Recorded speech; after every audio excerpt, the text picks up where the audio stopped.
എല്ലാവർക്കും focus star പേസിലേക്ക് സ്വാഗതം. ഇന്ന് നടന്ന ടൈപ്പിസ്റ്റ്, കോൺഫിഡൻഷ്യൽ അസിസ്റ്റന്റ്, സ്റ്റെനോഗ്രാഫർ ഈ എക്സാം അനാലിസിസ് ആണ് ചെയ്യാൻ പോകുന്നത്.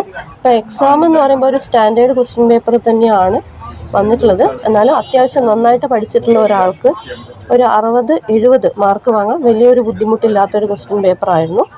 അതുപോലെ ഇതിൽ മലയാളം ക്വസ്റ്റ്യൻസ് കുറച്ച് സ്റ്റാൻഡേർഡാണ്.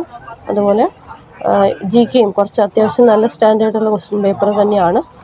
അതുപോലെ ടൈപ്പ് റൈറ്റർ ക്വസ്റ്റ്യൻസും കുറച്ച് സ്റ്റാൻഡേർഡ് ആയിട്ട് തോന്നിയിട്ടുണ്ട്. അതുപോലെ കമ്പ്യൂട്ടർ വേർഡ് പ്രോസസ്സിംഗ് ക്വസ്റ്റ്യൻസ് ചിലത് കുറച്ച് ഡിഫിക്കൽട്ടാണ്, എങ്കിലും ഈസി ആയിരുന്നു അത്യാവശ്യം. അതായത് ടെൻഷൻ ഇല്ലാതെ പോയിട്ട് എക്സാം എഴുതിയിട്ടുള്ള ആൾക്ക് നല്ല രീതിയിൽ സ്കോർ ചെയ്യാൻ പറ്റിയൊരു ക്വസ്റ്റ്യൻ പേപ്പർ തന്നെയായിരുന്നു ഇന്നത്തത്. അതുപോലെ GK ക്വസ്റ്റ്യൻസ് സ്റ്റേറ്റ്മെൻറ്റ് ക്വസ്റ്റ്യൻസ് ആയിരുന്നെങ്കിലും ആ ടോപ്പിക്കുകൾ കവർ ചെയ്തിട്ടുണ്ടെങ്കിൽ തീർച്ചയായിട്ടും അറ്റൻഡ് ചെയ്യാൻ പറ്റും. എന്നാലും അത്രത്തോളം ഈസി ആയിട്ടുള്ളൊരു ക്വസ്റ്റ്യൻ പേപ്പറായിട്ട് എനിക്ക് തോന്നിയിട്ടില്ല. അതുപോലെ കട്ട് ഓഫ് എന്ന് പറയുമ്പോൾ ഇന്നത്തെ എക്സാം ഹോളിൽ നോക്കുമ്പോൾ അധികം ആബ്സെൻറ്റീസ് ഒന്നുമില്ല. അതുകൊണ്ട് തന്നെ അത്യാവശ്യം എല്ലാവരും അറ്റൻഡ് ചെയ്തിട്ടുള്ളത് കൊണ്ട് തന്നെ അത്യാവശ്യം കട്ട് ഓഫ് വരാൻ സാധ്യതയുണ്ട്. എങ്കിലും നമുക്ക് ഈ ഡിസ്ട്രിക്ട് വൈസ് കോൺഫിഡൻഷ്യൽ അസിസ്റ്റൻ്റ് ഉണ്ട്, അതിനൊരു 50 മാർക്കൊക്കെ കട്ട് ഓഫ് പ്രതീക്ഷിക്കാം. അതിൽ കൂടുതലാവുമോ എന്നുള്ളത് നമുക്ക് പറയാൻ പറ്റില്ല. എന്നാലും അത്യാവശ്യം നന്നായിട്ട് പഠിച്ചിട്ടുള്ള ആൾക്കാർക്ക് നന്നായിട്ട് പെർഫോം ചെയ്യാൻ പറ്റിയിട്ടുണ്ടാവും, തീർച്ചയായിട്ടും പെർഫോം ചെയ്യാൻ പറ്റിയിട്ടുണ്ടാവും.